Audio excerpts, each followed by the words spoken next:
everyone, I just wanted to share with you my latest design again. This is the Crojo Afghan, and I've released the pattern, so it is now available in my Ravelry shop and also in the 2024 Afghan Club. As you can see, it's incredibly squishy and soft, beautiful texture, beautiful knit look, reversible texture. And I've made the sample. I'm actually still just finishing it up, but the sample I did using a K hook, so 6.5 millimeters, and just a lovely acrylic, colorful Iran worsted weight yarn, so a size 4 yarn. And the yarn I've been using here, I got locally in New Zealand. It's they're called Value Ball Gradients, but they kind of sell out pretty quickly, and actually I couldn't find them in store any longer. But basically you can use any yarn you like.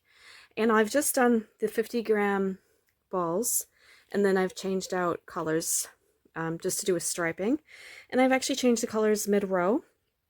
And sometimes I get questions like, how many rows did you do? And I really obviously just did 50 grams. I didn't specifically count the rows, but I think it's about 5 or 6. The textured row is about 5 or 6 of them per 50-gram skein. And some of them look a little bit more narrow, some wider. It just has to do with where the color change was done. And again, I did them mid-row. So you can just change colors as you like, or obviously even work it in a solid color. I think it'd be really pretty as well because of the textures in just a solid color. So I did film a video demo yesterday for this, so that is linked in the pattern, so you can access that, and it'll walk you through the stitches and how these rows are worked to create this gorgeous texture. So it's definitely, I would say, an intermediate level pattern because it does have post stitches, but it's something that someone who's relatively new to crochet could probably attempt because there is, again, the video demo. So I hope you enjoy this pattern. Again, this is the Crojo Afghan, and it's available in my Ravelry shop. I'll put the links in the description box.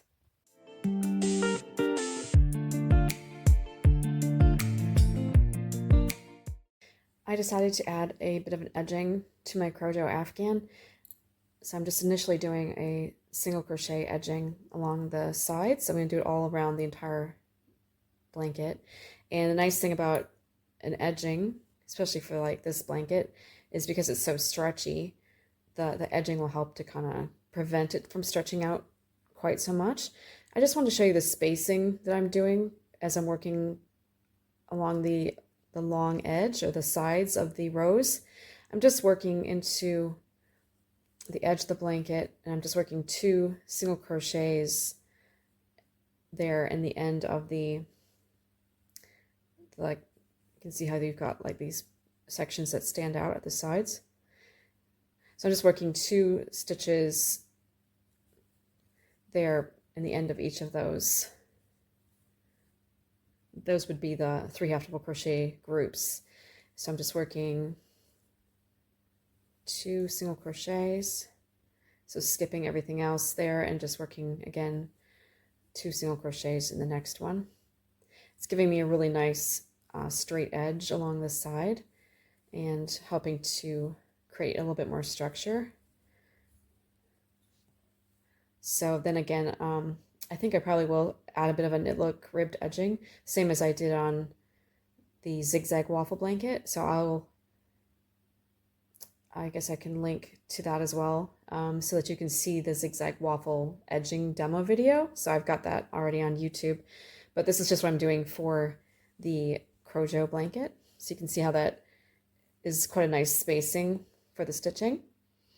And I'll just do that all the way around, and at the corners you can add in an extra stitch or so if you want to give it a nice curve, but that's the placement I'm using. So from there, again, that's a great foundation, so you can add any other kind of edging you'd like to work after that. And I'm probably just going to do the knit look rib, so that's one of my favorites, and that'll give it a little bit of extra width as well. So hope that is helpful to you if you would like to edge your blanket as well.